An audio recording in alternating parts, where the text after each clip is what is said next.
আসসালামু আলাইকুম। নজরুল ইসলাম বাবু স্বাগত জানাচ্ছি এনটিভির সকালের খবরে।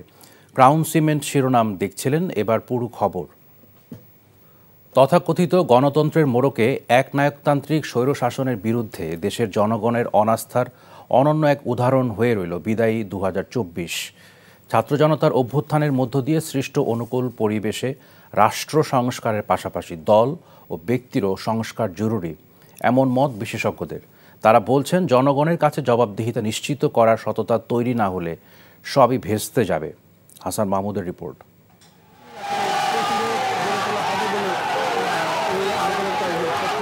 ইতিহাসের অনবদ্য পৃষ্ঠায় রক্তের স্পর্ধা রাঙানো বিজয়ের আলপনা আঁকা 2024-এর শুরুটা ছিল বিতর্কিত ডামি নির্বাচনের নিন্দা মাথায় নিয়ে। আমি শেখ হাসিনা একতরফা বিজয় নিয়ে সমালোচনার মুখেই চতুর্থ মেয়াদে শপথ নেয় হাসিনা সরকার। ক্ষমতা নিয়েই স্থানীয় সরকার নির্বাচনের আয়োজন করে আওয়ামী লীগ। দৃশ্যপট পাল্টে যায় কোটা বাতিলের দাবিতে শিক্ষার্থীদের আন্দোলনের মুখে। আন্দোলন দমনে ফ্যাসিবাদ সরকারের গুলিতে রক্ত ঝরে শত শত মানুষের, ফুঁসে ওঠে গোটা বাংলাদেশ। ছাত্র জনতার অভ্যুত্থানে দেশ ছেড়ে পালায় শেখ হাসিনা।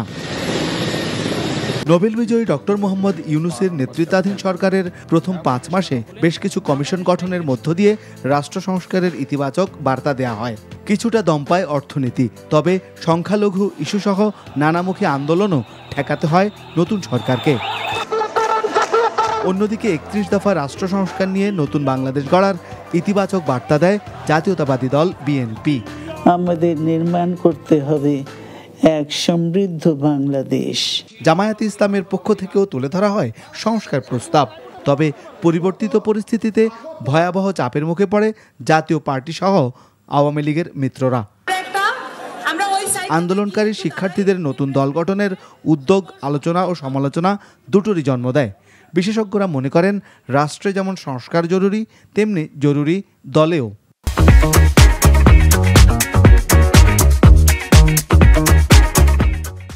রাষ্ট্রের প্রতিষ্ঠানগুলোর সংস্কার দরকার এবং একই সাথে আমি মনে করি যে রাজনৈতিক, যেটা আপনি বললেন, রাজনৈতিক দলেও সংস্কারটা প্রয়োজন।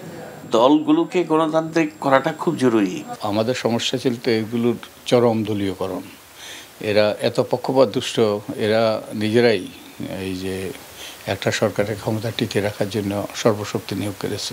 প্রশাসন, বিচার ব্যবস্থা, নির্বাচন ব্যবস্থা, স্থানীয় সরকার কাঠামো সংস্কারের পাশাপাশি ক্ষমতাকে পুঁজি করে ঢালাও চাঁদাবাজি, বদলীয় নিয়োগ বাণিজ্য, ভূমি দখল, নদী দখল, বাজার সিন্ডিকেট, টেন্ডার ও মেগা প্রকল্প বাণিজ্য সহ সীমাহীন দুর্নীতি বন্ধে রাজনৈতিক দলগুলোর দায়বদ্ধতার পাশাপাশি দরকার নৈতিক সংস্কারও। নেতাদের যে পার্সোনাল কোয়ালিটি, মানে পার্সোনাল যে মোরালিটি, মানে সোনার পাথর বাটির মতো হয়ে গেছে আর কি। এটা আশাই করা যায় না এখন আর কি। চাঁদাবাজি, দখলবাজি, বদলি বাণিজ্য, নমিনেশন বাণিজ্য, নির্বাচন বাণিজ্য, এই সব কিছু সিন্ডিকেট, সব কিছুর সাথে জড়িত। নির্বাচন সফল করার জন্য রাজনৈতিক দলের একটা ভূমিকা থাকবে। আর যারা ভোটার, তারাও যদি হাত পা গুটিয়ে বসে থাকি যে আমাকে কোলে করে নিয়ে ভোট দেওয়া দিবে, ওটাও হবে না। যারা ভোটার, তাদের সক্রিয়তা দরকার আছে। প্রতিবেশী রাষ্ট্রের বিরূপ আচরণ এবং রোহিঙ্গা সংকটকে আন্তর্জাতিক মহলে তুলে ধরে রাজনীতিবিদদেরকে একটি জোরালো পররাষ্ট্র নীতি ব্যবস্থার কথাও মাথায় রাখতে হবে বলে মনে করেন বিশেষজ্ঞরা। Hasan Mahmud, NTV news, Dhaka. খ্রিস্টান ধর্মাবলম্বীদের সবচেয়ে বড় ধর্মীয় উৎসব শুভ বড়দিন আজ। এই ধর্মের প্রবর্তক যীশু খ্রিস্ট এদিন বেথলেহেমে জন্মগ্রহণ করেন। খ্রিস্টান সম্প্রদায়ের মানুষেরা বিশ্বাস করেন, সৃষ্টিকর্তার মহিমা প্রচারের মাধ্যমে মানব জাতিকে সত্য ও ন্যায়ের পথে পরিচালিত করতেই প্রভু যীশুর পৃথিবীতে আগমন ঘটেছিল। বিশ্বের অন্যান্য দেশের মতো বাংলাদেশের খ্রিস্টান ধর্মানুসারীরাও ধর্মীয় আচারাদি, আনন্দ এবং প্রার্থনার মধ্য দিয়ে শুভ বড়দিন উদযাপন করছেন। খ্রিস্ট ধর্মের প্রবর্তককে স্মরণ করতে গির্জায় প্রার্থনার আহ্বান করার জন্য বাজানো হয় ঘণ্টাধ্বনি। দেশের খ্রিস্টান ধর্মাবলম্বীরা দিনটিকে ঘিরে সরকারের নেয়া নিরাপত্তায় সন্তোষ প্রকাশ করেছেন। সকলের মঙ্গল ও কল্যাণের প্রার্থনা করবেন তারা। পাশাপাশি তাদের প্রত্যাশা, বিশ্বের বুকে বাংলাদেশ শান্তি ও সমৃদ্ধ দেশ হিসেবে গড়ে উঠবে। সবাই আনন্দ করুক এবং হাসি খুশি থাকুক, সবাই যেন ভালোভাবে বড়দিন পালন করতে পারে। সবাইকে মেরি ক্রিসমাস। প্রার্থনা করেছি যে আমাদের যাতে আরো ভালো কিছু হয় জীবনে, আমরা যাতে অনেক বড় কিছু হতে পারি। আমি যিশুর কাছে প্রার্থনা করি যে আমাদের পৃথিবীটা যেন আরো ভালো হয়ে ওঠে, আর এই যে দেশের গন্ডগোল হচ্ছে এসব যেন তাড়াতাড়ি ভালো হয়ে যায়, আর সকলের মানুষ যেন সুস্থ হয়ে থাকে। গির্জায় এসেছি, প্রার্থনা করেছি আমাদের পরিবারের জন্য, সমাজের জন্য, বিশ্বের জন্য। পুরো বিশ্বটাকে চাচ্ছি যেন যতটা উত্তাল আছে এটা যেন এখন শান্ত হয়ে যায়।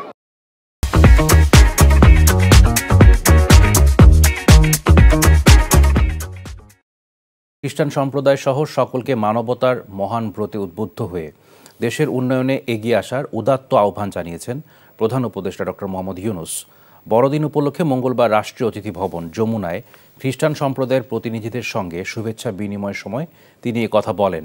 সরকার ধর্মীয় সংহতি চায় উল্লেখ করে প্রধান উপদেষ্টা বলেন, সংখ্যালঘু সংখ্যাগরিষ্ঠ নয়, এদেশে সবাই এক পরিবারে সবাই মিলে একত্রে থাকবে, এটাই স্বপ্ন। এ স্বপ্ন বাস্তবায়নে সবাইকে এগিয়ে আসতে হবে। খ্রিস্টান সম্প্রদায়ের প্রতিনিধিরা প্রধান উপদেষ্টার নেতৃত্বে বাংলাদেশে উদারতা, সাম্প্রদায়িক সম্প্রীতি গড়ে উঠবে বলে আশা প্রকাশ করেন এবং খ্রিস্টান সম্প্রদায়ের পক্ষ থেকে সর্বোচ্চ সহযোগিতার আশ্বাস দেন।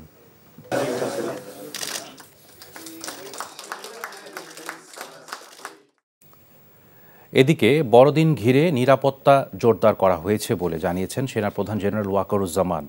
বড়দিন ও ইংরেজি নববর্ষ উদযাপন উপলক্ষে মঙ্গলবার রাজধানীর কাকরাইল চার্চ পরিদর্শন শেষে তিনি একথা বলেন। সকল সম্প্রদায়ের ব্যক্তিবর্গ যেন নিজ নিজ ধর্মীয় উৎসব শান্তিপূর্ণভাবে উৎসাহ উদ্দীপনার সাথে উদযাপন করতে পারে সে বিষয়ে অন্যান্য আইনশৃঙ্খলা রক্ষাকারী বাহিনীর পাশাপাশি সেনাবাহিনীর সদস্যগণ নিরলসভাবে দায়িত্ব পালন করবে বলেও আশ্বাস দেন সেনা প্রধান।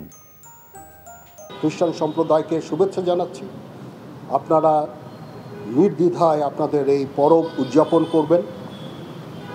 আমরা সারা বাংলাদেশে বিভিন্ন জায়গায় আমাদের লোকজন আছে, সেনাবাহিনী, এবং আপনাদের বিভিন্ন ধরনের নিরাপত্তা দিয়ে যাচ্ছে। সাবেক প্রধানমন্ত্রী শেখ হাসিনা ক্ষমতায় থাকাকালে দেশে চোরতন্ত্র কায়েমের মাধ্যমে দুর্নীতি করে প্রচুর অর্থ বিদেশে পাচার করেছেন মন্তব্য করে প্রধান উপদেষ্টার প্রেস সচিব শফিকুল আলম বলেছেন, তারা এসব কাজের বিচার সরকারের সর্বোচ্চ অগ্রাধিকার। মঙ্গলবার উপদেষ্টা পরিষদের বৈঠক পরবর্তী সংবাদ সম্মেলনে তিনি কথা বলেন। এদিকে উপদেষ্টা পরিষদ সাইবার সুরক্ষা অধ্যাদেশ 2024-এর খসড়া চূড়ান্ত অনুমোদন দিয়েছে। নজরানা চৌধুরীর রিপোর্ট।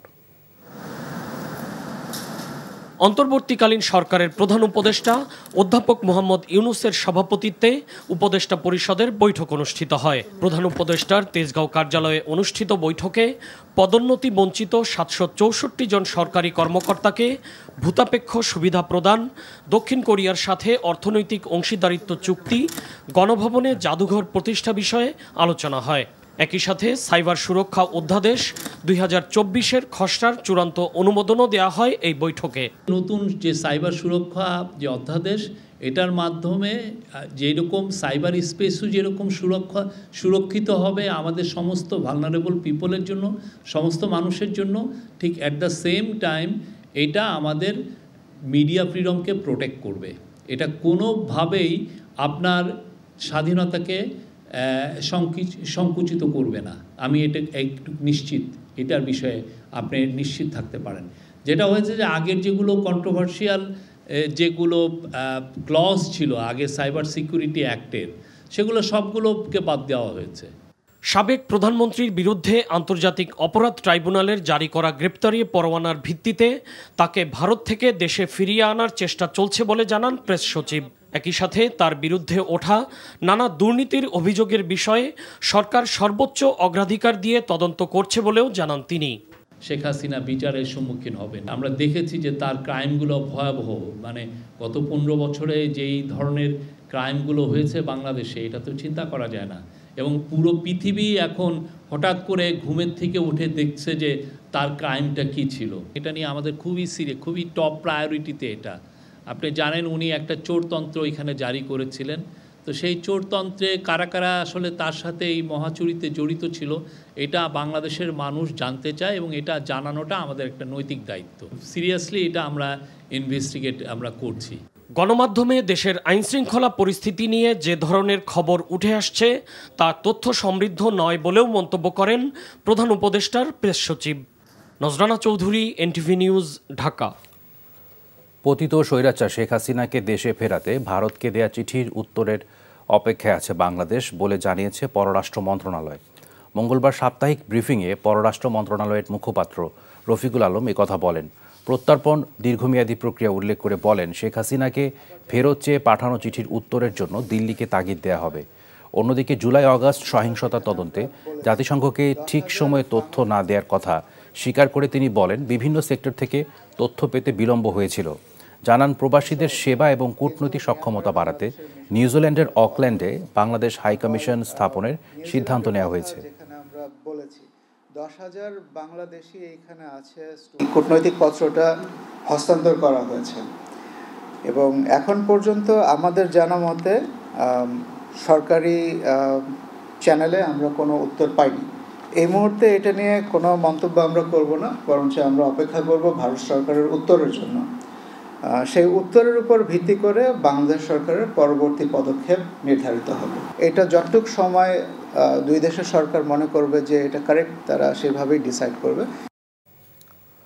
রাজনৈতিক ও অর্থনৈতিক সংকট সমাধানে দ্রুত নির্বাচন দেওয়ার আহ্বান জানিয়েছেন বিএনপি স্থায়ী কমিটির সদস্য আমির খসরু মাহমুদ চৌধুরী। মঙ্গলবার গুলশানে বিএনপি চেয়ারপারসনের রাজনৈতিক কার্যালয়ে লিয়াজু কমিটির সভা শেষে এই আহ্বান জানান তিনি। বলেন, অন্তর্বর্তী সরকারের নির্বাচনের রোডম্যাপ দ্রুত প্রকাশ করা জরুরি। এতে সরকারের প্রতি রাজনৈতিক দলগুলোর আস্থা ও বিশ্বাস বাড়বে। আমির খসরু বলেন, সংস্কার করতে হবে সংসদে। বিএনপি নির্বাচিত হলে সংস্কার কমিটির পরামর্শ সংসদে তুলবে এবং তা বাস্তবায়ন করবে। এদিকে রাজধানীর গুলশানে আরেকটি অনুষ্ঠানে বিএনপির স্থায়ী কমিটির সদস্য অবসরপ্রাপ্ত মেজর হাফিজউদ্দিন বলেছেন, নির্বাচন দিলেই ক্ষমতায় আসবে বিএনপি, যা মেনে নিতে পারছে না অন্তর্বর্তী সরকার। রাষ্ট্র সংস্কারে বিএনপির বিকল্প নেই জানিয়ে তিনি বলেন, অন্য কোনো পথে নয়, জনগণের ভোটেই দেশের দায়িত্বভার গ্রহণ করবে বিএনপি। নির্বাচন অতি সত্বর হওয়া দরকার। একটি নির্বাচিত সরকার যত তাড়াতাড়ি ক্ষমতায় আসবে, যে বাংলাদেশের বর্তমান অর্থনৈতিক, সামাজিক, রাজনৈতিক এবং বৈদেশিক যে বিষয়গুলো আজকে আমরা সম্মুখীন হচ্ছি, সেগুলো একটা নির্বাচিত সরকারের পক্ষে দ্রুত সমাধান দেওয়া সম্ভব। সরকার মনে হয় আমাদের উপর একটু নারাজ আছে। কেন নারাজ? আমার দোষ না। আমি বুঝি নারাজ হওয়ার একটাই কারণ, এখন নির্বাচন দিলে বিএনপি ক্ষমতায় আসবে। তো ভাই, এটা কি আমাদের দোষ? আমাদের কি অপরাধ? পাবলিক যদি আমাদের ভোট দেয়, তো আপনাদের কিসের তকলিফ? কেন লম্বা করতেছেন? কেন 1 বছর, 2 বছর, 3 বছর করতেছেন এগুলা?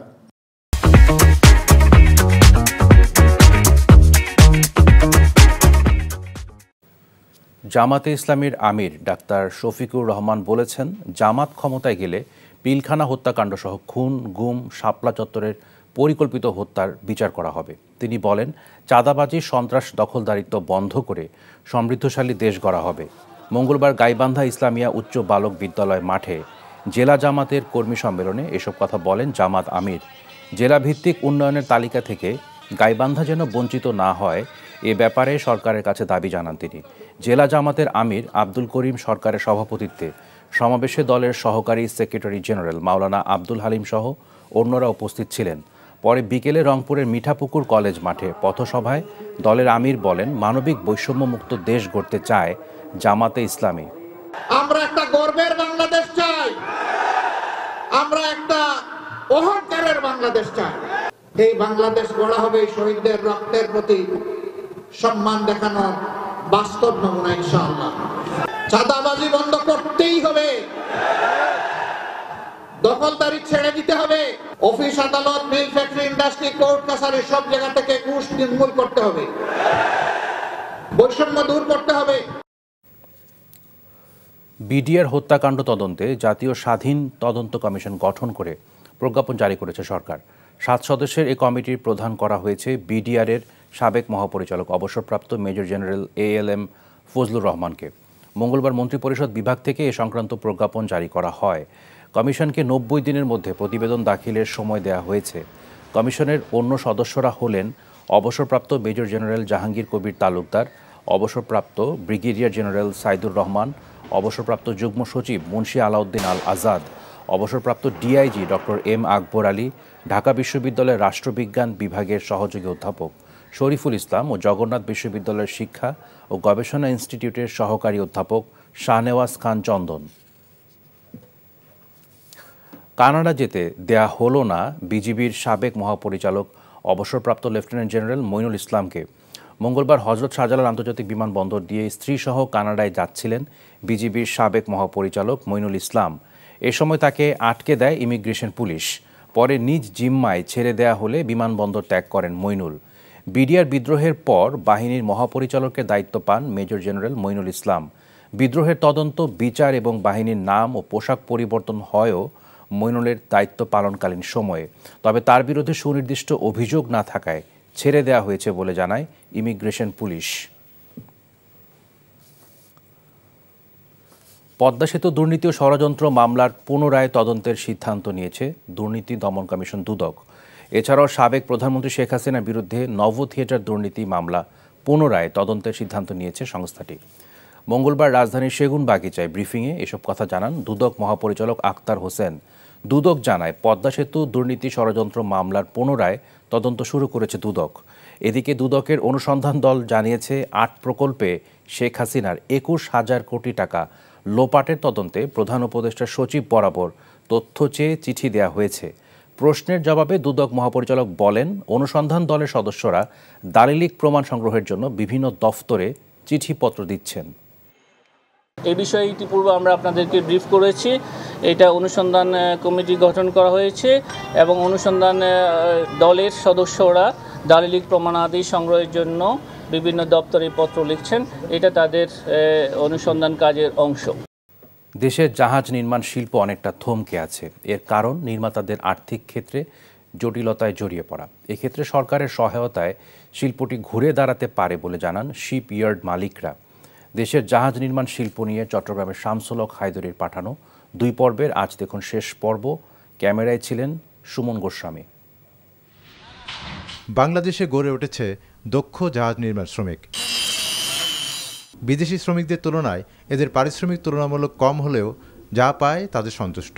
আবার এ খাতে ভালো কর্মসংস্থানও হচ্ছে বলে জানান শ্রমিকরা। এই শিপইয়ার্ডটা হওয়ার কারণে আমাদের এই এলাকার মানুষগুলো কাজ করতে পারতেছে। কাজ করে আমাদের উপার্জন যেটা হচ্ছে সেটা দিয়ে আমাদের মোটামুটি অনেক ভালো চলতেছে। বাংলাদেশে নির্মিত জাহাজের মান উন্নত ও নির্মাণ ব্যয় কম হওয়ায় এগিয়ে আসছেন বিদেশি আমদানিকারকরা। ফলে পর্যাপ্ত রপ্তানির সুযোগ এলেও তা পুরোপুরি কাজে লাগানো সম্ভব হচ্ছে না। এক্ষেত্রে ভারী শিল্পটির পুঁজি সংকট উত্তরণে সরকারের নীতি সহায়তা চান জাহাজ নির্মাতারা। আমি প্রিন্সিপালটা পে করে দেবো, আর পে করার পরে ইন্টারেস্টটা যদি আমাকে মাফ করে দেয় আর আমাকে একটা লো কস্ট যদি ফান্ড করে দেয় আমার ওয়ার্কিং ক্যাপিটালের জন্য, আমার প্রজেক্ট ফাইন্যান্সিংয়ের জন্য, আমার তাতেই কিন্তু আমার শিপ বিল্ডিংটা ঘুরে দাঁড়াতে পারে। আমাদের দেশীয় প্রতিষ্ঠান যদি সে আমাদের টেন্ডার স্পেক এবং অনুযায়ী যদি তাদের কারিগরি সক্ষমতা এবং আর্থিক সক্ষমতা থাকে, তারা যদি এই কাজ আমাদেরকে টাইমলি ডেলিভারি দিতে পারে, চট্টগ্রাম বন্দর কর্তৃপক্ষ তাদেরকে সাধুবাদ জানাবে যে দেশীয় শিল্প আমরা বিকাশ ঘটাতে সহযোগিতা করতে পারছি। দেশের বন্দরসমূহ বিভিন্ন সংস্থা জাহাজ আমদানি করে থাকে। সেসব সংস্থায় বিদেশ থেকে জাহাজ আমদানির পরিবর্তে দেশে নির্মিত জাহাজ সংগ্রহ করা হলে বিপুল পরিমাণ বৈদেশিক মুদ্রা সাশ্রয় হবে। এ বিষয়ে মান ও নির্মাণ সময়ের উপর গুরুত্ব দেন বন্দর সংশ্লিষ্টরা। NTV news desk.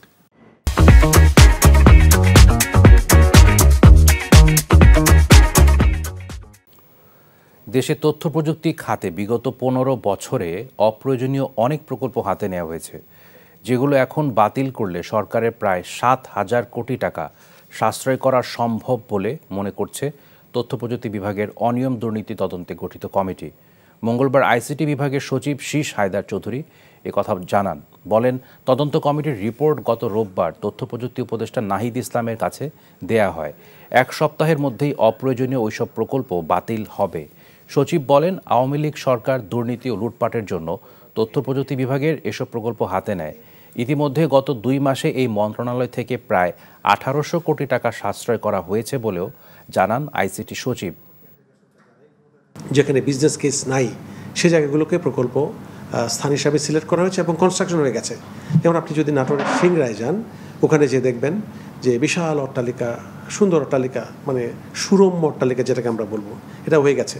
হার্ডওয়্যারগুলো সাফিসিয়েন্টলি আছে ওই জায়গায়, কিন্তু আনফর্চুনেটলি কোনো বিজনেস কেস নাই। অপ্রয়োজনীয় অঙ্গ সংযোজনে আমাদের প্রায় 6,900 কোটি টাকা, প্রায় 7,000 কোটি টাকার মতো অতিরিক্ত অঙ্গ সংযোজন করা হয়েছে, যেটা এখনই চলমান প্রকল্পগুলো থেকে বাদ দেওয়া যেতে পারে। বিগত সরকারের আমলে জনপ্রশাসনকে দলীয়করণ করার ফলে জনস্বার্থ বিঘ্নিত হয়েছে। আবারও যেন স্বৈরতন্ত্র ফিরে না আসে সেজন্য জনগণের আকাঙ্ক্ষার ভিত্তিতে সংস্কার প্রয়োজন। তাই জনপ্রশাসনকে জনকল্যাণমুখী করার পাশাপাশি কার্যকর জনপ্রশাসন তৈরিতে স্থানীয় সরকারকে শক্তিশালী করা দরকার বলেও মনে করেন সংশ্লিষ্টরা। মঙ্গলবার রাজধানীর সিরডাপ মিলনায়তনে centre for governance studies CGS আয়োজিত সংলাপে এসব কথা বলেন বক্তারা। আরাফাত ইসলামের রিপোর্ট। গণতান্ত্রিক পুনর্গঠনের জন্য ধারাবাহিক সংলাপের অংশ হিসেবে জনপ্রশাসন নিয়ে আলোচনায় সিজিএস-এর নির্বাহী পরিচালক জিল্লুর রহমান বলেন, বিগত সরকারের আমলে দেশের জনগণের কোনো অধিকার ছিল না। এখন আমরা এই বিতর্কে জড়িয়ে পড়েছি যে আমরা সংস্কার করব না নির্বাচন করব। নির্বাচন ব্যবস্থা সংস্কার কমিশনের প্রধান বদিউল আলম মজুমদার জনগণের স্বার্থে জনপ্রশাসনের কার্যক্রম নিশ্চিত করতে রাজনৈতিক দলগুলোকে দায়িত্বশীল আচরণ করার তাগিদ দেন। সংস্কারের যে অঙ্গীকার করা হয়েছিল তার সুফল আমাদের ঘরে উঠেনি, বরং ছিনতাই হয়ে গিয়েছে। গত সরকার তাদের নির্বাচনী ইশতেহার হিসেবে ঘোষণা করেছিলেন, হ্যাঁ দিন বদল হয়েছে, দিন থেকে রাত হয়েছে, রাত থেকে দিন হয়নি। প্রশাসন, আইন শৃঙ্খলা রক্ষাকারী বাহিনীতে কোনো রকম দলীয়করণ হবে না। দুর্নীতি, দুর্বেতন, চাঁদাবাজি, টেন্ডারবাজি, দলবাজি ইত্যাদির অবসান ঘটবে সবকিছু। তখন যদি ওই সংস্কারগুলো করা হতো তাহলে কিন্তু আজকের যে এই গত কয়েক মাসের যে বিয়োগান্তক ইতিহাস, এটা হয়তো সৃষ্টি হতো না। মানবাধিকার ও সেবার নিশ্চয়তার ভিত্তিতে জনপ্রশাসনের সংস্কার প্রয়োজন উল্লেখ করে তত্ত্বাবধায়ক সরকারের সাবেক উপদেষ্টা হোসেন জিল্লুর রহমান বলেন, কার্যকর জনপ্রশাসন তৈরিতে বিগত সরকারের আমলে স্থানীয় সরকারের গুরুত্ব দেওয়া হয়নি। সার্বিক সিস্টেমিক প্রপার্টি হচ্ছে একটা এই যে ব্রোকার সিস্টেম ভিত্তিক একটা বাস্তবতা দাঁড়িয়ে আছে। এটার মূলে একটা আঘাত হানাটা খুবই জরুরি যদি আমরা সত্যিকার অর্থে ভালো সংস্কার করতে চাই। স্থানীয় সরকারগুলোকে যদি আমরা সঠিক পর্যায়ে শক্তিশালী করতে পারি তাহলে কিন্তু জনপ্রশাসন সংস্কারের অনেক কাজ কমে আসে। গত 15 বছরে ন্যাশনাল পলিটিশিয়ানস এবং ব্যুরোক্রেসি দুজনে মিলে স্থানীয় সরকারকে একটা ছোটোখাটো চাকর পর্যায়ে একটা প্রতিষ্ঠানে রূপান্তরিত করেছেন। আরাফাত ইসলাম, এনটিভি নিউজ, ঢাকা। অপহরণ ও হত্যার উদ্দেশ্যে বৈশাখী টিভির উপব্যবস্থাপনা পরিচালক ও প্রধান সম্পাদক টিপু আলম মিলনের উপর হামলার ঘটনায় জড়িত থাকার সন্দেহে 4 জনকে আটক করেছে পুলিশ। মঙ্গলবার রাজধানীর ওয়্যারলেস গেট এলাকায় ঘটনা ঘটে। টিপু আলম জানান, সকাল 10:30টার দিকে অফিসে যাওয়ার সময় ওয়্যারলেস গেটে তার গাড়ির গতিরোধ করে একদল দুর্বৃত্ত। পরে তার উপর আক্রমণ করে অপহরণের চেষ্টা করে তারা। এ সময় বৈশাখী টিভির কর্মকর্তা, কর্মচারী ও স্থানীয়রা হামলাকারীদের কাছ থেকে তাকে উদ্ধার করেন। এ ঘটনায় বৈশাখী টিভির পক্ষ থেকে বনানী থানায় একটি মামলা করা হয়েছে। জড়িত সন্দেহে এখন পর্যন্ত 4 জনকে আটক করেছে পুলিশ। আমাকে এখান থেকে অপহরণ করে হত্যার উদ্দেশ্যে আমাকে এটা করছে। আর তাছাড়া আমাদের সিসি ক্যামেরায় সবগুলার প্রুফ আছে কে কে ছিল। এখন আমি 4 জন যারা ধরা পড়ছে তাদেরকে জিজ্ঞাসাবাদ করলে রিমান্ডে আসল রহস্য বাড়ি যাব, এটার সাথে আর কে কে ইনভলভমেন্ট ছিল।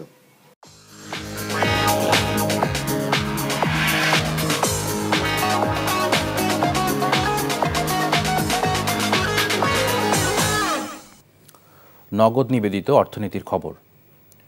আয়কর রিটার্ন জমা দেওয়ার সময় আরও 1 মাস বাড়ানো হয়েছে। আগামী 31 জানুয়ারি পর্যন্ত রিটার্ন জমা দিতে পারবেন ব্যক্তি করদাতারা, আর কোম্পানি করদাতারা আয়কর রিটার্ন জমা দিতে পারবেন ফেব্রুয়ারি মাসের 15 তারিখ পর্যন্ত।